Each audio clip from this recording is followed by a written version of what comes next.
Hi folks, here's a full moon reading for April 2020. It started off with a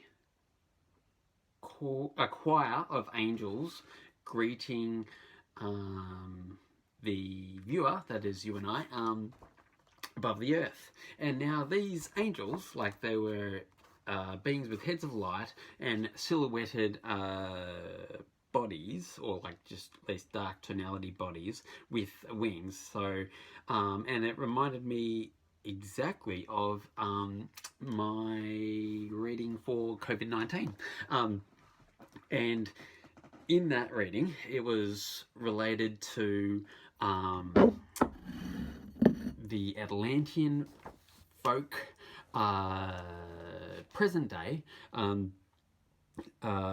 helping out humanity in regards to finding a cure and getting through this better than without their help. So, and they were performing an angelic function. Anyway, so there was that greeting above earth, and then the next image I saw was well, it looked quite extraterrestrial. So like a body of light, like a figure of light, shooting through the Earth's atmosphere and landing into the ground, and it was greeted by these an anonymous, group of humans, and surprised as you would be, and the light coming from it, it looked a bit like people standing around a campfire almost. So it crash landed like a meteor. Then in the next image, I saw it went kind of back above the Earth's atmosphere, into what I call the upper world, or what shamans know as the upper world, but or the, I suppose you can call it the astral plane.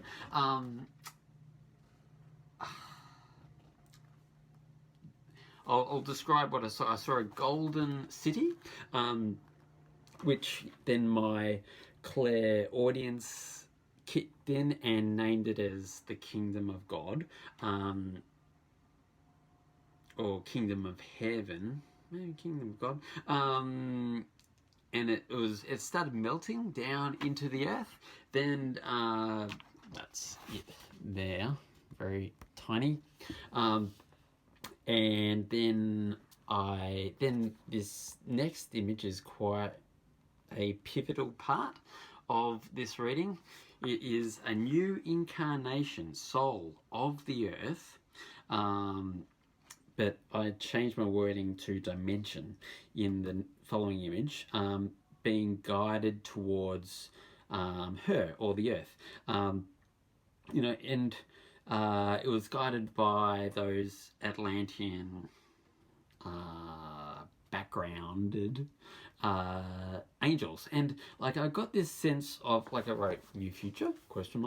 I got this sense of it changing or branching our historical timeline. So it's it's a new dimension being added to our present one.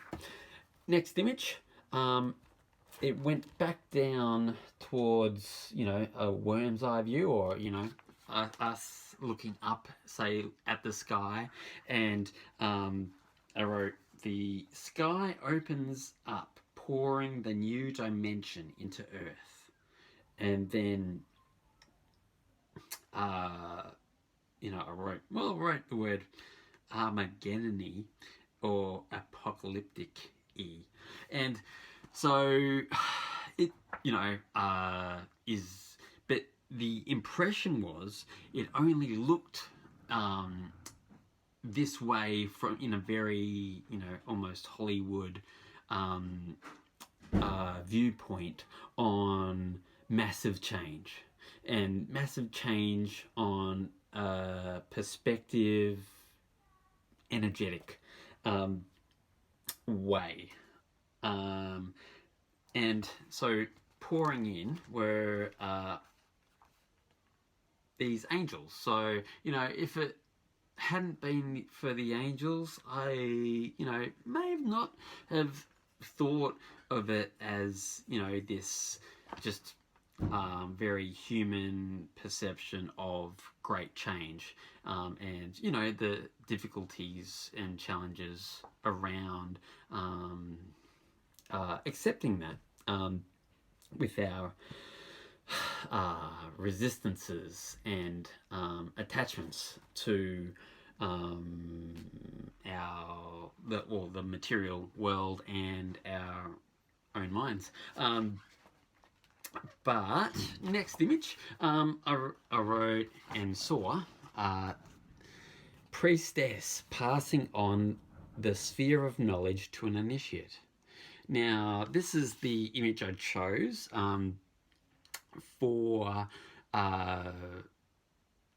this month's animated collaboration with Laura, and but I also put this in the sky because this was kind of happening in the background.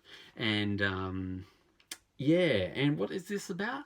Well, look, you know, you've got your angels, you've got aliens, which, you know, that's sort of quite Abrahamic, and now we're getting a little bit pagan or, you know, esoteric ceremony here. Next image does tap into another full moon reading that we did, where our friend the Pythia, the Oracle of Delphi, she visits in this reading too. So the thing is about this reading, it is interweaving prior readings, so, and like there's a sort of a complex-ish narrative, so like that's why I've kind of held off on doing this video. One, I didn't know anything about you know, the 7 angels or stages of the apocalypse, and, you know, quite what the kingdom of God was about. Like, the kingdom of God, like, kind of came at the end of the apocalypse. Like, it was sort of, you know, last judgment sort of thing. And, like, after the last judgment, you know, this kind, like, the earth realm kind of becomes heaven. But I think, you know, there is a lot going on in the world at the present moment. And, you know, I'm understating that. But, yeah. The Pythia is also visiting. Now, what did I actually write next to her? So, oh yeah, her face wasn't a regular face or a portal. It was a mirror, and I wrote the mirror to God. And I've only seen this a couple of other times in readings for myself and the world. And the mirror is a direct reflection, not a channel, not like a medium, not something that's going through her, but we are literally seeing a reflection from source energy. And the next one, oh yeah, she's wearing her robe and pull out. Oh, she pulls out a sword. And like, there was something about that was, you know, when I think of a sword, I think of, or I actually think of Archangel Michael, kind of like with his sword, flaming sword that, you know, cuts cords of attachment and unhealthy psychic cords that might be, you know, draining us, and vice versa, us with cords out to people that aren't doing either party any good at the end of the day. But Next image, thin white lines slink down, collecting the hooded worshippers' offerings. So offering bowls. So that's that image there. So, you know, this this heaven sourced energy is collecting the offerings from the worshippers in this ceremony. Here's bowls, and then another image of the angelic new dimensional energy entering the earth, and there is a hooded figure. Like, so I think, you know, I get the impression that it's the same person. So there's the kneeling down initiate, and now there's the initiate with a hooded cloak. So the hooded cloak, you know, is someone who is steeped in the mysteries and is, you know, is in this world, but walks, even though is on this world, walks from behind the veil too, you know, a foot on either side. And now the next image, I saw something whoosh. So this is, we're back in, you know, back amongst the stars, and initially I thought it was a cobra, and you know, when I think of the cobra, I think of, well, I think, oh, there's a Hindu cobra, there's like cobras that are protective behind the Buddha, and when he on his way to enlightenment, and there's, you know, cobras on the front headpiece coming out of their third eye on Egyptian pharaohs. But the head of this cobra, very large scaled cobra, was a spaceship. So we've got that extraterrestrial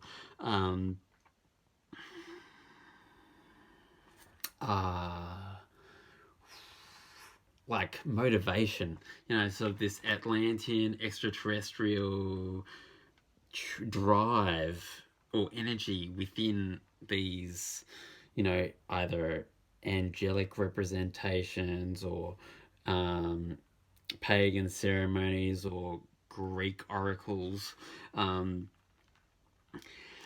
Next image, I wrote seraphim, and talking to the hooded figure, and I'll just call him the initiate, or the neophyte, and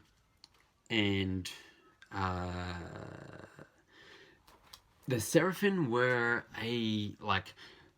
one of the first angels and most powerful ones. They were flamed and had two lots of wings, and I didn't really know what they were. I had to look them up, but yeah, well, that's the Guardian, I suppose, disclosing some of that esoteric knowledge. And in the next image, the hood is off, and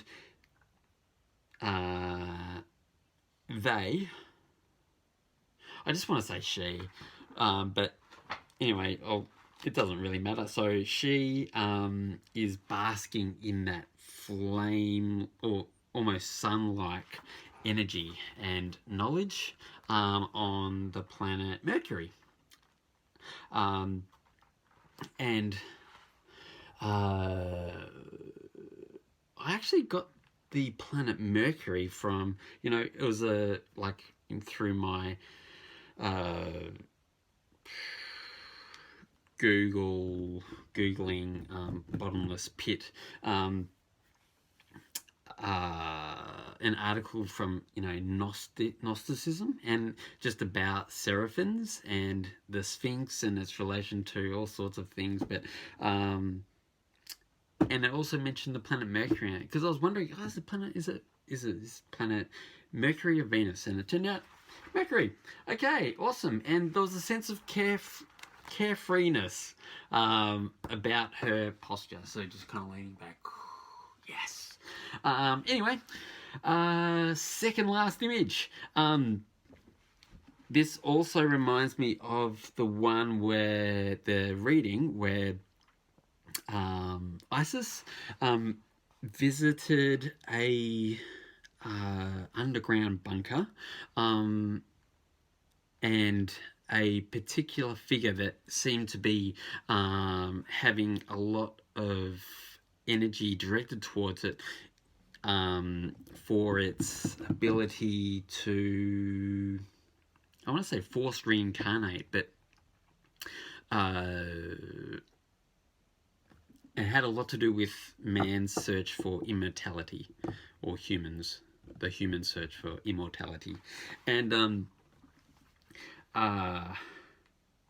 anyway, so and this bunker, like, it actually reminded me of the Valley of the Kings, like, so, you know, in Egypt, where Tutankhamun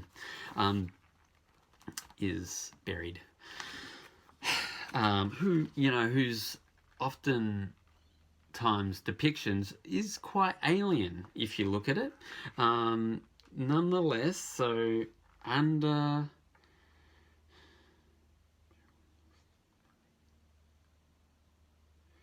unnotes to them. Oh yeah.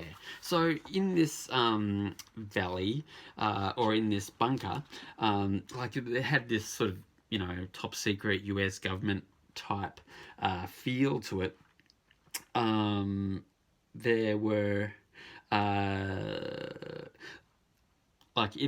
there was the same figure, and it had drawn these souls, not from their bodies, but like in an astral travel, out of body experience kind of way, and is kind of secretly bringing together a group of individuals, and for whatever reason, showing themselves doing this in these readings. So there's this mysterious orchestrator, an anonymous character who is powerful. And in the next image, the final image, which I'll probably do as a live drawing video on a chalkboard, I googled earthed Area 51, and there are so many places that this bunker kind of thinks, oh, you know, sure, you're not, you know, this place of Roswell or what have you, but maybe, you know, like, that's what kind of popped into my head when you're thinking about these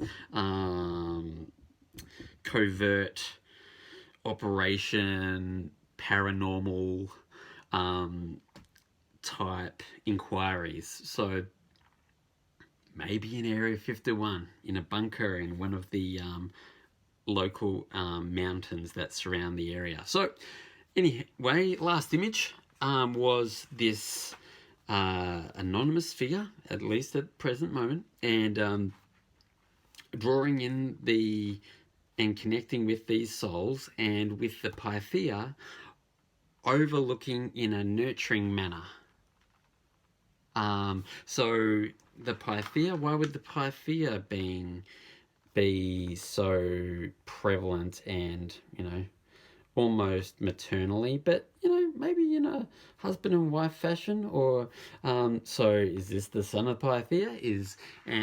Are they related to this, you know, extraterrestrial roots of the Atlanteans?